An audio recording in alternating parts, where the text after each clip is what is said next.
नमस्कार मित्रांनो, मोहक मराठी कथा या यूट्यूब चॅनलवर आपले मनपूर्वक स्वागत आहे। यात तुम्हाला नवनवीन कथा ऐकायला मिळतील। जर तुम्हाला मी सांगितलेल्या कथा आवडत असतील तर माझ्या कथांना लाईक आणि सबस्क्राईब करा आणि नवनवीन कथांचा आनंद घ्या।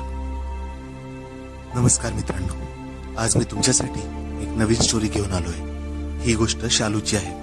शालू एक 24-25 वर्षाची एक घटस्फोटित तरुणी आहे। तिच्या लग्नाला 11 महिने झाले होते। एकही वर्ष तिचे लग्न टिकू शकले नाही, पण यामुळे तिच्या आयुष्यात पुढे काय होईल हे तिला काहीच माहित नव्हते। नवऱ्याचे घर सोडल्यावर ती तिच्या माहेरी राहायला आली। तिच्या माहेरी तिला एक एक दिवस काढणे जड जात होते, कारण तिचे आई वडील आणि भाऊ तिला तिच्या डायव्होर्सवरून सारखे बोलत राहायचे। त्यांना वाटायचं की या बदनामीमुळे तिच्या भावाचंही लग्न होऊ शकणार नाही। तिला ते वारंवार घर सोडून कुठेतरी निघून जायसाठी सांगायचे, पण दुसरे काही ऑप्शन नसल्यामुळे ती गुपचूप होणारा सर्व अपमान गिळून घ्यायची। तिने हे लग्न स्वतःच्या मनाने आणि आई वडिलांच्या विरोधात जाऊन केले होते। ती खूपच सुंदर होती। तिला चांगला मुलगा मिळू शकला असता, पण तिने तिच्या आई वडिलांचे ऐकले नव्हते, त्यामुळे तिलाही बोलायला काही जागा नव्हती। असेच दिवस जात होते। एक दिवस तिला तिचा आतेभाऊ राजेश याचा फोन आला। त्याला तिच्यासोबत काय होत होते हे माहित होते। त्याला तिच्या आई वडिलांचा स्वभावही माहित होता। त्याने म्हटले की शालू, तू माझ्या घरी राहायला ये प्लीज। माझ्या घरी तुला काहीच प्रॉब्लेम होणार नाही। आणि त्याने तिच्या डायव्होर्स व्हायचे कारण तिला विचारले। तेव्हा शालूने सांगितले की तिचा नवरा खूपच डाऊट घेणारा होता। त्यांच्या घरच्यांनी तिच्याबद्दल त्याला भडकवले होते। मग त्याने तिला मारहाण करायला आणि भांडण करायला सुरुवात केली। तिने लग्न टिकवण्याचा खूप प्रयत्न केला, पण काही फायदा झाला नाही। तिचे लग्न 23व्या वर्षी आणि डिव्होर्स 24व्या वर्षी झाला होता। तिला या सर्व आठवणी परत काढायला खूप त्रास व्हायचा। तिला या सगळ्यापासून दूर होऊन शांत व्हायचे होते, म्हणून तिच्या आतेभावाने दिलेला ऑप्शन तिला पटला होता आणि तिने त्याच दिवशी राजेशच्या घरी शिफ्ट व्हायचा निर्णय घेतला। तिला इथे माहेरी राहायचे नव्हते आणि इकडे जाऊन तिला थोडं या सगळ्यांपासून दूर जायचं होतं, म्हणून तिने आपली बॅग पॅक केली आणि बसने राजेशचे घर गाठले। राजेशचे घर बरेच मोठे होते। त्यांच्या लग्नाला 5 वर्षे झाली होती। त्याच्या बायकोचे नाव सुधा होते। ते दोघेही नवरा बायको अतिशय आनंदात होते, पण लग्नाच्या 5 वर्षानंतर सुद्धा त्यांना काही मुलबाळ नव्हते याची खंत होती। त्या दोघांनी तिचे खूप आनंदाने स्वागत केले। तिच्या आईवडिलांच्या घरी तिला जेवढा तिरस्कार झेलावा लागला, तेवढेच प्रेम राजेश आणि सुधाने शालूला दिले। ते दोघेही वारंवार शालूची विचारपूस करत राहायचे। तिला काय पाहिजे, तिला काय नाही याची काळजी सुद्धा ते नेहमी घेत असत। त्यामुळे शालूला तिथे राहायला खूप आवडले होते। तिला येऊन 20-25 दिवस झाले होते। या 20-25 दिवसात तिने एकदा देखील या नवरा बायकोंना कधी भांडताना बघितले नव्हते, पण त्यांच्या घरी आपण असे किती दिवस राहणार ना। त्यामुळे मग तिने राजेशला म्हटले की राजेश, मला आता बहुतेक आपल्या घरी जायला पाहिजे। माझ्यामुळे तुमच्या दोघांना इथे प्रायव्हसी नाही, त्यामुळे मला आता इथे थांबायची इच्छा होत नाहीये। पण त्यावर राजेश बोलला, शालू, तुझ्या इथे राहण्यामुळे त्यांना काहीच प्रॉब्लेम नाहीये। त्यांच्या लग्नाला 5.5 वर्ष झाले होते, त्यामुळे प्रायव्हसी असावी असा काहीच विषय नव्हता। त्याचा आग्रह केल्यामुळे ती त्याला नाही म्हणू शकली नाही आणि तिने परत काही दिवस तिथे राहायचा निश्चय केला। एक दिवस रात्री ती तिच्या बेडरूम मध्ये झोपली असताना तिला काही आवाज यायला लागले। राजेशची रूम तिच्या रूमच्या अगदी बाजूलाच होती। तिला वाटत होते की राजेशच्या रूम मधून काही आवाज येत आहे। ते आवाज थोडे विचित्र होते। तिला कळायला वेळ लागला नाही की ते आवाज सुद्धाच्या मादक सुस्कारांचे होते, कारण तिचे सुद्धा कधीतरी लग्न झाले होते। एक वेळी तिच्या तोंडूनही अशी आवाज अनेकदा निघाले असते, त्यामुळे ती समजू शकत होती की एवढ्या रात्री काय होत आहे ते। त्या आवाजामुळे अचानक तिच्या शरीरात एक वेगळी उत्तेजना जगायला लागली, कारण बऱ्याच दिवसापासून ती शारीरिक संबंधापासून दूर होती। तिच्या नवऱ्यासोबत लग्नाआधी आणि लग्नानंतरही तिने बरेच काळ खूप जास्त शारीरिक सुखाचा आनंद घेतला होता। त्यामुळे त्या सुखाची जाणीव, ओढ आणि मोह तिला होतेच। तिच्या शरीरात वेगळेच तरंग उठायला लागले होते। तिला कळत नव्हते काय करावे। अचानक तिचे हात शरीरावर फिरून तिला आणखी उत्तेजित करत होते। आता ती स्वतःला त्यांच्या बेडरूमच्या कीहोल मधून त्यांचा प्रणय प्रसंग पाहायला रोखू शकली नाही। तिने तो पाहिला आणि आपल्या शरीराशी आणखी खेळायला लागली. अचानक तिला काय वाटले माहित नाही, ती थांबली आणि सरळ आपल्या रूममध्ये गेली. तिने कानात हेडफोन टाकले आणि मोबाईलवर गाणे ऐकायला लागले, जेणेकरून तिला त्यांचा आवाज ऐकू येणार नाही. आवाज तर आला नाही, पण तिच्या डोळ्यासमोर तेच दृश्य येत होते, ज्या पद्धतीने सुधा राजेशवर चढून आनंद देत होती. शेवटी तिने स्वतःच्या हाताने तिला शांत केले, मगच तिला झोप लागली. दुसऱ्या दिवशी सुधाची आई घरी आली होती. तिने सुद्धा म्हटले की मला गुड न्यूज कधी देणार, कधी मला नातीचं तोंड बघायला मिळेल. तिच्या या प्रश्नावर सुधाचा चेहरा अगदी उतरला होता. पण राजेशने वेळ सांभाळली आणि म्हटले, आमची फॅमिली प्लॅनिंग करायचा विचार आहे, म्हणून आम्ही दोघांनी आतापर्यंत मुलाबाळाचा काही विचार केला नाही. पण सुधाची आई गेल्यानंतर ती खूप उदास झाली. तिच्या डोळ्यातून पडणारे पाणी शालूच्या नजरेतून लपू शकले नाही. सुधाला कसे सावरावे शालूला कळत नव्हते, पण ती तिच्या मागे मागे तिच्या बेडरूम मध्ये गेली. सुधा आपल्या बेडवर बसून रडत होती. शालूला पाहून तिने आपले डोळे पुसायचा प्रयत्न केला, पण शालूने तिला विचारले, अगं काय झाले एवढे रडायला? राजेशने म्हटलंय ना तुमची फॅमिली प्लॅनिंग सुरू आहे, तर मग त्यात काही एवढी?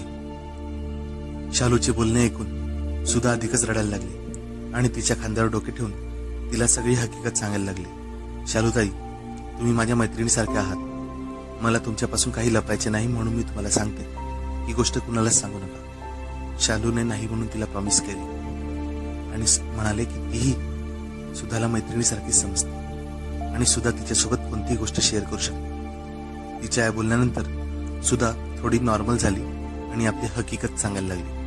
खरं तर आम्ही फॅमिली प्लॅनिंग वगैरे काही करत नाही. लग्नाच्या 2 वर्षानंतर पासूनच आम्ही बाळासाठी खूप प्रयत्न करतोय, पण काही फायदा झाला नाही. आम्ही खूप डॉक्टरांना दाखवले, पण काहीच फायदा झाला नाही. आणि नंतरच्या टेस्टमध्ये असे कळले की राजेश बाळाला जन्म देऊ शकतो, फक्त माझ्यातच काही कमतरता आहे, त्यामुळे मी त्याला बाळाचे सुख देऊ शकत नाही, असे म्हणून सुद्धा ती रडायला लागली. शालू तिच्या पाठीवर हात फिरवत तिला समजायला लागली, अगं आता आपण कोणत्या जगात जगतो आहे, टेन्शन घ्यायची गरज नाही, खूप सारे ऑप्शन आहे ना. मग तुम्ही अनाथ आश्रमातून एखादा बाळ दत्तक घेऊ शकत नाही का? म्हणजे राजेशची पण बाळाची इच्छा पूर्ण होईल आणि तूही आई होशील. वाटल्यास ही गोष्ट कुणाला सांगू नका. सुधा बोलली, शालूताई, तुम्हाला काय वाटतं, जर कुठून बाळ दत्तक घ्यायचे असते तर आम्ही आतापर्यंत घेतले नसते का? आम्हाला असे काही करायचे नाही. इनफॅक्ट राजेशला असे काही करायचे नाही. त्याला त्याचेच बाळ हवे आहे आणि माझ्यातच जी कमी आहे हे बाहेर कोणाला माहीत पडले म्हणून माझी बदनामी होईल. त्याला हेच नको आहे. तिचे सगळे ऐकून शालूने तिला धीर दिली. तिला म्हटले, धीर धर सुधा, तुला नक्कीच मूल होईल. दुसऱ्या दिवशी राजेश आणि सुधाला एका पार्टीत जायचे होते. ते दोघेही शालूला तिच्यासोबत पार्टीला चल म्हणून जिद्द करू लागले. ती पार्टी राजेशच्या ऑफिसच्या एका मित्राची होती, त्यामुळे शालूने पार्टीत जायला नाही म्हटले. पण सुधा म्हटली की ते दोघे शालूला सोडून जाणार नाही, नाहीतर तेही पार्टीत जाणार नाही. शेवटी त्या दोघांचा आग्रह म्हणून शालू जायला तयार झाली. थोड्या वेळातच शालू रेडी होऊन बाहेर आली. तेव्हा राजेशची नजर पहिल्यांदा तिच्यावर पडली. तो तिला बघतच राहिला आणि म्हणाला, शालू, तू खरंच किती सुंदर दिसतेस. आज तुला किती दिवसानंतर मी तुला असं बघतोय. खरंच खूप छान. सुधाने तिची खूप तारीफ केली. त्यानंतर दोघेही पार्टीला पोहोचले. त्या दिवशी राजेशची नजर शालूवरच फिरत होती. तिने गर्द लाल रंगाची साडी घातली होती, ती शाईन करत होती. पार्टीवेअर स्लीवलेस ब्लाउज, ज्याला मागून फक्त एक दोरीने बांधल्यासारखे बांधले होते, त्यात तिची गोरीपान पाठ दिसत होती. ब्लाउजमध्ये जे काही झाकण्यासाठी होते ते अधिकाधिक बाहेर दिसत होते. चालताना तिची हलणारी डौलदार कंबर राजेशसह त्या पार्टीतल्या बऱ्याच जणांना घायाळ करत होती आणि साडीमध्ये तिची सुंदर बिंबी पाहून तर काहींचे उघडे तोंड बंदच होत नव्हते. पार्टीमध्येही सगळे लोक सुधाला गुड न्यूज बद्दल विचारत होते. ती पण सगळ्यांना लवकरच असे म्हणून कटवत होती. त्यामुळे तिचा मूड ऑफ झाला होता. पार्टी आटून जेव्हा ते सगळे घरी आले, ड्रेस चेंज केल्यानंतर शालू जेव्हा किचनमध्ये पाणी प्यायला गेली, तिला सुधा आणि राजेश यांच्या रूममधून भांडण्याचा आवाज येत होता. सुधा जोरजोरात रडत बोलत होती. ही बाळ होण्याची ट्रीटमेंट, इंजेक्शन्स, हार्मोनचे चेंजेस, मला खरंच सहन होत नाहीये आता राजेश. आणि एवढे सुद्धा करून आपल्याला मूलबाळ होत नाहीये. मी काय करू मला खरंच कळत नाहीये. मी दिवसेंदिवस डिप्रेशन मध्ये चालली आहे. त्यांच्यामध्ये जाऊन बोलावे हे शालूला बरे वाटले नाही. त्यामुळे तिने किचनमध्ये जाऊन पाणी पिले आणि सरळ आपल्या रूममध्ये जाऊन पुस्तक वाचत बसली. थोड्या वेळात सुधा तिच्या रूममध्ये आली. तिच्या पाहण्यावरून तिच्या डोळ्यात काहीतरी वेगळेच वाटत होते. शालू थोडी चपापली आणि मग नंतर तिला म्हणाली, काय झालं वहिनी, तुम्हाला काही बोलायचे आहे का? प्लीज बोला बिनधास्त. मी तशी पण अजून 1-2 तास झोपणार नाही. जर तुमच्याशी बोलायचं आहे तर मी रात्रभर जागू शकते. असे म्हणत सुधा तिच्याकडे पाहून हसायला लागली. शालूने पाहिले होते पार्टीतून येऊन 1-2 तास झाले. अजूनही सुधाने आपले कपडे चेंज केले नव्हते. सुधा तिचा हात पकडून तिला बोलायला लागली, त्या दिवशी तू मला असे समजून सांगितले होते, त्यामुळे आपल्यात असे एक मैत्रीचे नाते तयार झाले आहे. मी तुझ्याशी खरंच काहीतरी शेअर करू शकते ना, म्हणजे मी तुझ्याशी खरंच सगळं शेअर करू शकते ना. त्यावर शालू म्हणाली, बहिणी बिनधास्त, तुम्ही माझ्यासोबत काहीही शेअर करू शकता. त्यावर सुधा म्हणाली, खरंच सांग, मला प्रॉमिस कर, मी जे काही बोलेल त्याची तुला वाईट वाटणार नाही आणि त्यासाठी तुम्हाला नाही पण म्हणणार नाहीस. शालूला वाटले सुधा जास्तीत जास्त आपल्याला शॉपिंग करायला चल म्हणेल किंवा आपल्यासोबत काही राजेशच्या गोष्टी शेअर करेल, म्हणून तिने तिला बिनधास्त प्रॉमिस देऊन टाकले आणि म्हणाली, सांगा, मी तयार आहे. त्यावर सुधा म्हणाली, शालू मला आई व्हायची आहे. तिच्या बोलण्यावर शालूला हसायला आले, कारण तिला माहित होते की याच टॉपिकवर ती बोलेल म्हणून. त्यानुसार तिने तिला म्हटले, हो वहिनी, मला माहित आहे, एक दिवस तुम्ही नक्की आई होणार. शालूने बोलणे मधातच कापत तिला म्हणाली, हो मला आई व्हायची आहे, पण तुझ्या मदतीने. माझ्या मदतीने? शालूने प्रश्नार्थक नजरेने सुधाकडे पाहत तिला विचारले. त्यावर सुधा बोलली, तू मला प्रॉमिस केले आहे, त्यामुळे तू आता मला नाही म्हणू शकणार नाही. असे म्हणत पुढे बोलू लागली, शालू, मी 5 वर्षापासून आई व्हायसाठी खूप तडपत आहे. त्यासाठी आम्ही लाखो रुपये खर्च केले आहे. कितीतरी इंजेक्शन्स, कितीतरी औषधे, सगळे सहन करून झाले, पण काही फायदा झाला नाही. तर माझी अशी इच्छा आहे की तू आम्हाला मूल द्यावे. शालू सुधाकडे टक लावून पाहत होती. तिच्या तोंडून शब्दच फुटत नव्हते की पुढे काय बोलावे. शालू म्हणाली, नक्की तुम्हाला काय म्हणायचे आहे? त्यावर सुधा वहिनी तिला सांगू लागली, जोपर्यंत तू प्रेग्नेंट होत नाही तोपर्यंत तू राजेश सोबत शरीर संबंध ठेवावे आणि आम्हाला मूल द्यावे अशी आमची इच्छा आहे. सुधा वहिनीचे बोलणे ऐकून शालूच्या पायाखालची जमीनच सरकली. तिला काय बोलावे हे सुचत नव्हते. ज्याच्यासोबत ती लहानपणीपासून खेळली, ज्याला ती दादा दादा म्हणत होती, त्याच्यासोबत त्याचीच बायको तिला शारीरिक संबंध ठेवायला सांगत होती. शालू थोडी चिरडूनच सुधाला म्हणाली, वहिनी तुम्ही काय म्हणताय तुम्हाला तरी माहित आहे का? तुम्ही खरं शुद्धीत आहात का? त्यावर सुधा म्हणाली, होय, मी पूर्णपणे शुद्धीत आहे आणि विचारपूर्वकच बोलते, आणि हे सगळं तुला फुकट करायचे नाही. त्यासाठी आम्ही तुला 5 लाख रुपये देऊ आणि तुझ्यासाठी एका घराची व्यवस्था करू, कारण आम्हाला माहित आहे तुझ्या घरचे लोक तुला खूप त्रास देतात आणि त्यांना तुला घरी राहू द्यायचे नाही. सुधाच्या बोलण्यावर शालू आता थोडा विचार करू लागली, कारण तिला स्वतःचे ब्युटी पार्लर उघडायचे होते, जेणेकरून ती स्वतः कमवू शकणार होती. तिला स्वतःच्या पायावर उभे राहायचे होते. आई वडिलांच्या भरोशावर आता तिला राहायचे नव्हते. लग्नापूर्वी तिने 1 लाख रुपये खर्चून ब्युटी पार्लरचा एक कोर्स केला होता. आता तिला 5 लाख रुपयात त्यापेक्षा ऍडव्हान्स कोर्स आणि स्वतःचे ब्युटी पार्लर तयार करता येणार होते. आणि दुसरी बाजू म्हणजे तिचे लग्न मोडून जवळपास 3-4 महिने झाले होते. तिच्या शरीरातील शारीरिक गरजा उफळून बाहेर येत होत्या. तिने ते सगळं करून बराच वेळ गेला होता, म्हणजे जवळपास 6 महिने. कारण लग्नानंतर पुढची 6 महिने दिवसातून 2-3 तरी वेळा शालू आणि शालूचा नवरा शरीर संबंध ठेवायचे.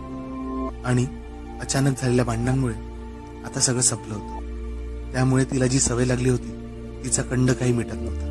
तिला तिच्या शरीराची गरज भागवायची होती. त्यामुळे ती थोडी कन्व्हिन्स वाटत होती. तिच्या तोंडून अचानक निघाले, राजेश दादा तयार आहे का? त्यावर सुधा म्हणाली, हो तयार आहे. शालूला आश्चर्य वाटले, पण नंतर सुधाने सांगितले की सुरुवातीला ते देखील तयार नव्हते.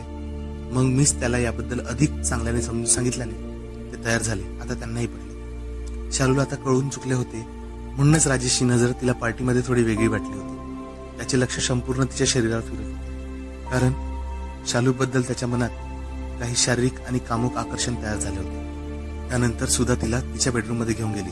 तिथे राजेश बसला होता. त्यांच्याकडे बघत सुधाने इशारा केला आणि म्हणाली, हो ही तयार आहे. तेव्हा राजेशने स्वतः शालूला विचारले, खरंच तू तयार आहेस का? त्यावर शालू म्हणाली, हो मी तयार आहे, आणि लाजायला लागली. राजेश तिला ठीक आहे म्हणाला. सुधा त्याच्याकडे पाहून त्या दोघांना थोडी चिरवत म्हणाली, आता यानंतर राजेश दादा म्हणायचे नाही, फक्त राजेश म्हणायचे. त्यावर सगळे हसले. सुधा आणि राजेशला कोणत्याही परिस्थितीत बाळ पाहिजे होते, त्यासाठी त्यांनी एवढी मोठी रिस्क घेतली होती.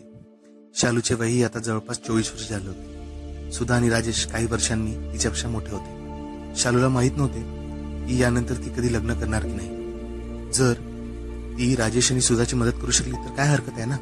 तसे त्याच्या मोबदल्यात दोघे तिचा बिझनेस सेट करून देईल, तिला राहायला आसरा पण देईल. हाच विचार तिच्या डोक्यात फिरत होता. शेवटी तो तिचा नातेवाईक होता आणि अडचणीच्या वेळेत त्यानेच तिला मदत केली होती. त्यामुळे आता त्यांची मदत करण्याचा विचार तिच्या मनात घट्ट झाला. त्यांच्यात जे काही नाते होते ते विसरून ती मदत करायला तयार झाली. त्यातूनच तिचे भविष्य घडणार होते. तिला माहित होते की त्यानंतर तिला कुणाच्याही समोर हात पसरावा लागणार नाही. तेवढ्यात सुद्धा तिथे आली आणि तिचे विचारचक्र मध्येच थांबले. ती शालूला म्हणाली, आपण आताच पार्टीवरून थकून आलोय, त्यामुळे तू आता आराम कर. आपले जे काही ठरले आपण ते उद्यापासून करूया, असे सांगून ती निघून गेली. पण जे काही ठरले होते त्या विचाराने शालूच्या मनात एक वेगळीच उत्तेजना तयार झाली होती. आता तिला झोप लागत नव्हती. तिचे शरीरही गरम झाले होते. तिचे हात आपसुकच तिच्या छातीवर आणि पोटाच्या खालच्या भागावर फिरत होते. शेवटी तिला स्वतःच्या हाताने स्वतःला शांत करावे लागले. त्यानंतरच ती झोपली. दुसरा दिवस कसा गेला ते कळलेच नाही. रात्रीचे जेवण झाले होते. शालू तिच्या रूममध्ये जाणार होती तेवढ्यात सुद्धा आली आणि तिने शालूला एक नाईट गाऊन दिला. लाल रंगाच्या सॅटिन पॅटर्नच्या कपड्यातला तो गाऊन खूपच पारदर्शक आणि बोल्ड होता. तो गाऊन हातात धरता शालू आता सुधाकडे आवासून पाहत होती. त्यावर सुधा बोलली, शालू, माझ्या नवऱ्याने आजपर्यंत कोणत्याच मुलीला पाहिले नाही आणि आज तुम्ही जे काही करणार आहे माझ्या सहमतीने होणार आहे. पण मला माहिती आहे राजेशसाठी ते खूप कठीण जाईल. त्याला खूप ऑकवर्ड वाटेल. पण हा त्याचा फेवरेट गाऊन आहे. जर हा गाऊन तू घातलास तर त्याला तुझ्याजवळ यायला थोडी हेल्प होईल, म्हणूनच हा गाऊन तुला दिला आहे. त्यानुसार शालूने तो गाऊन घातला. त्या गाऊनमध्ये सुद्धा शालूला पाहत राहिली. शालूने परत एकदा सुधाला विचारलं, आपण यासाठी तयार आहात ना? त्यावर सुधा बोलली, अगं शालू, मला तुझ्यावर पूर्ण विश्वास आहे आणि राजेशलाही. त्यामुळेच आम्ही तुम्हाला निवडले आहे. म्हणून डोळ्यातले सगळे विचार काढून टाका आणि आपल्या टार्गेटवर फोकस करा, असे म्हणत ती हसली. तिने शालूला एक मिठी मारली. आता ते दोघेही राजेशच्या बेडरूम मध्ये गेले. राजेशच्या बेडरूम मध्ये अगदी आकर्षक आणि मादक असा वास येत होता. पण राजेश त्या रूम मध्ये नव्हता, हॉलमध्येही नव्हता. मग सुधाने राजेशला आवाज दिला, अरे राजेश, कुठेस तू? त्यावर राजेश म्हणाला, बाथरूम मध्ये मी फ्रेश होतोय, मला 5 मिनिटं लागेल. त्यावर सुद्धा म्हणाली, अरे शालू आली आहे ना इकडे बेडरूम मध्ये. तर त्यावर तो म्हणाला, ठीक आहे, पण जाताना तू लाईट बंद करून जा. सुधाला कळले होते की लाईट सुरू असताना राजेशला हे सगळं करायला कम्फर्ट वाटणार नाही, म्हणून ती जाता जाता बेडरूमची लाईट बंद करून निघून गेली. सुधा गेल्यानंतर शालू आता राजेशच्या बेडरूम मध्ये त्याच्या बेडवर बसली होती. सर्वत्र काळाकुट्ट अंधार होता. एवढ्यात तिला बाथरूमचा दरवाजा उघडल्याचा आवाज आला. तिच्या मनात एक धडकी भरली. अचानक तिचा गळा भरून आला. तिचे शरीर कापायला लागले, कारण यानंतर जे काही होणार होतं त्याबद्दल तिने कधीच विचार केला नव्हता. थोड्या वेळातच तिला असे वाटले की राजेश तिच्या जवळ आलाय. ती स्वतःला सावरतच बेडवर बसली होती. अचानक तिच्या पाठीवर कोणीतरी तिचे चुंबन घेते असे तिला वाटले. तिच्या तोंडातून एक मादक सुस्कारा निघाला. थोड्या वेळातच तिला तिच्या संपूर्ण शरीरावर, मानेवर, पाठीवर, खांद्यावर, तिच्या हातांवर राजेशच्या हातांचा आणि चुंबनाचा स्पर्श अनुभवायला मिळत होता. ती कमालीची उत्तेजित झाली होती. कदाचित राजेश सुद्धा. तर थोड्या वेळ हे असेच चालले. त्यानंतर थोड्या वेळ असा चुंबनाचा वर्षाव दोघे एकमेकावर करत राहिले. आता शालूही पूर्णपणे उत्तेजित झाली होती आणि राजेशला साथ देत होती. तीही स्वतःचे ओठ त्याच्या ओठावर टेकून उत्स्फूर्तपणे दोघेही एकमेकांचे चुंबन घेत होते. दोघेही पुढे वाढले. दोघांचेही हात एकमेकांच्या शरीरावर सरपट फिरत होते. दोघेही एकमेकांना उत्तेजित करणाऱ्या त्यांच्या अवयवांना स्पर्श करून त्यांच्या शरीरातली आग आणखी भडकवत होते. थोड्याच वेळात दोघेही कपड्यांच्या लाजेच्या बंधनातून मुक्त झाले आणि पुढच्या खेळाला सुरुवात झाली. जवळपास अर्धा तास दोघेही एकमेकांना तृप्त करण्याचा प्रयत्न करत होते. दोघेही कुठे मागे पडत नव्हते. शालू पण या खेळाची माहीर होती आणि राजेश पण. कारण शालूने लग्नाआधी आणि लग्नानंतर बराच वेळ तिच्या नवऱ्यासोबत हा खेळ खेळला होता आणि राजेशचेही 5 वर्षापूर्वी लग्न झाले होते. तर आपण समजू शकतोच. त्यानुसारच दोघेही एकमेकांना खुश करत राहिले. दोघेही एकमेकांना खूप मजा देत होते. एकदा, दोनदा, तीनदा, किती वेळा दोघे तृप्त झाले हे कळलेच नाही. दोघांचे शरीर निढाल होऊन ते दोघेही निश्चित एकमेकांवर तसेच पडून राहिले. निश्चित पडल्यावर शालूच्या मनात एक तृप्तीची भावना होती, कारण बऱ्याच दिवसापासून ती या सुखाला मुकली होती आणि आज ते सुख तिला मिळाले होते. ते सुख तिला अजूनही मिळणार होते. तिच्या मनात आनंद आणि कामुकतेचा उन्माद ओथंबून वाहत होता. सकाळ झाली तेव्हा सुधाने दरवाजा ठोठावला. दोघांनीही पटापट कपडे घातले आणि बाहेर आले. सुधाने विचारले, सगळं ठीक झालंय ना? शालू हो बोलली. त्यानंतर बरेच दिवस हे रोज सुरू झालं. आता शालूलाही राजेशची सवय माहीत झाली होती. त्यामुळे ती काळाकुट्ट अंधार करत होती आणि ते दोघेही शरीर सुखाचा आनंद घेत होते. दिवसामागून दिवस जात राहिले. जवळपास 15-20 दिवसांनी शालूला कसे तरी फील व्हायला लागले. तिला कळायला लागले की बहुतेक ती प्रेग्नेंट तर नाही. मग तिने प्रेग्नेन्सी किट आणली आणि चेक केले तर तिला कळाले की ती प्रेग्नेंट आहे. तिने सुधाला सांगितले. राजेश आणि सुधा दोघेही खूप आनंदी झाले होते. त्यानंतर दोघांनी तिला दवाखान्यात घेऊन गेले. त्यांचा गायनिक डॉक्टर हा राजेशचा मित्रच होता. त्याने शालूला चेक केले आणि सांगितले, हो खरंच ती प्रेग्नेंट आहे. आता तुम्हा दोघांना हिची काळजी घ्यायची आहे. त्यानुसार ते तिला घरी घेऊन आले आणि तिची काळजी घ्यायला लागले. पण त्यानंतर असे काही घडले ज्याची कल्पना तुम्ही, मी किंवा सुधाने किंवा शालूनेही कधी आयुष्यात केली नव्हती. तर पुढचा भाग खूपच रोमांचक राहणार आहे. तर वाट पहा, लवकरच आम्ही पुढचा भाग घेऊन येऊ. तोपर्यंत मोहक मराठी कथा या चॅनलला लाईक, शेअर आणि सबस्क्राईब करा. धन्यवाद.